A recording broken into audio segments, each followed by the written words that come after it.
몸도 마음도 그리고 계좌도 참 추운 아침입니다. 자, 이럴 때일수록 이제 봄이 올 때를 대비해야 되는데 지금 외신에서는 또 심상치 않은 얘기들이 나오고 있어요. 지금 보시는 제롬 파월 연준의장인데 블룸버그의 이 보도 하나 때문에 지금 월가가 발칵 뒤집어졌습니다. 약간 소심한 화이팅을 외치는 것 같은 약간 느낌인데 현재 상황은 그렇지 못합니다. 블룸버그 단독 보고 내용 보실까요? 트럼프 대통령이 연준 의장 제롬 파월을 해임할 것에 대한 논의를 했다. 요 표현이요. 이게 상당히 좀 워딩이 셉니다. 뭐 take him out of the office나 뭐 take him out of the 체어맨 포지션이나 뭐 이렇게 얘기해도 되는데 아예 그냥 잘라버릴 거에 대한 논의를 했다. 그 블룸버그의 이 소스에 따르면 이번 이제 12월 금리 인상에 대한 문책성 인사라고 하고 그다음에 월가에서는 반기지도 않겠죠, 당연히. 그렇게까지는 좀 너무했다. 이게 득보다 실이 클 수도 있다. 이런 반응이었대요. 그런가 하면 또 한 명이 지금 집에 가게 됐는데 사진에 보시는 제임스 매티스. 이게 이분을 비하하기 위한 표현이 아니고요. 이 제임스 매티스의 별명이 매드도그인데 본인은 이 별명이 나쁘지 않대요. 그러면 우리가 써줘도 되잖아요. 근데 어쨌든 전 세계가 불안해하고 있다. 미친 개의 빈자리에 전 세계가 불안해하고 있다는 거는 당초 트럼프하고 좀 약간 시리아 철군에 대해서 이견이 있어가지고 뭐 여러 번 부딪히긴 했거든요.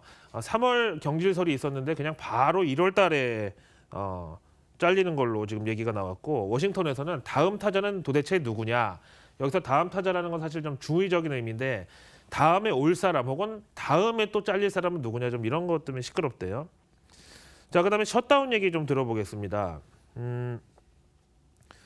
백악관의 예산관리국장 믹 멀바니는 셧다운이 해를 넘길 수도 있다라고 이제 압박을 하고 나섰는데 사실은 여론조사에서는 과반수까지는 아니지만 어쨌든 40% 넘는 사람들이 셧다운은 대통령인 트럼프의 탓이다. 왜 적당한 협상을 안 하고 저렇게 아예 그냥 all or nothing 게임으로 몰고 가느냐 이런 건데 그러면서도 또 이 러스트 벨트에 있는 트럼프의 전통 지지층들하고 어떤 이 와스프 계급들은 그래 이제는 좀 이민자들 좀 그만 받자. 사고 나고 범죄는 거의 다 그 짝 사람들인데 이제 좀 그거는 좀 아닌 것 같다 해가지고 얘기는 하고 있지만 이게 또 민주당에서는 명예로운 폐쇄다.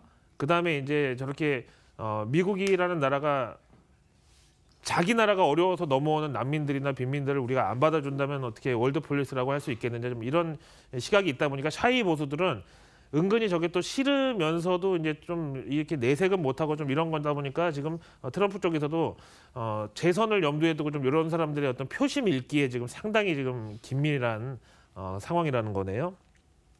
자, 그럼 우리가 이제 머니투데이 글로벌 랩이잖아요. 당연히 이제 이 증시 입장에서 분석을 해봐야 되는데 셧다운 하면은 뭔가 부정적인 어감이 상당히 강하죠. 사람한테 예를 들어서 너 셧다운 했는데 그 사람이 막 좋아하는 사람은 좀 이상한 사람인데 증시에 영향은 있잖아요. 그렇게 부정적이진 않았었대요. 지금까지 1976년 이후요. 20번의 셧다운 사례가 있었는데 그때 메디안 그러니까 중앙값은 0이었대요. 플러스 마이너스 전혀 아니고. 그다음에 95년 이후 가장 최근에 셧다운 사례에 봤을 때는 S&P 500 지수가 모두 플러스가 됐었다는 내용입니다. 사실 더 이상 떨어질 것도 없다는 것을 여기에 시각을 맞춰보면 되겠습니다. 고맙습니다. 저희는 수요일 더 기분 좋은 소식으로 찾아뵙겠습니다. 시청해 주셔서 고맙습니다.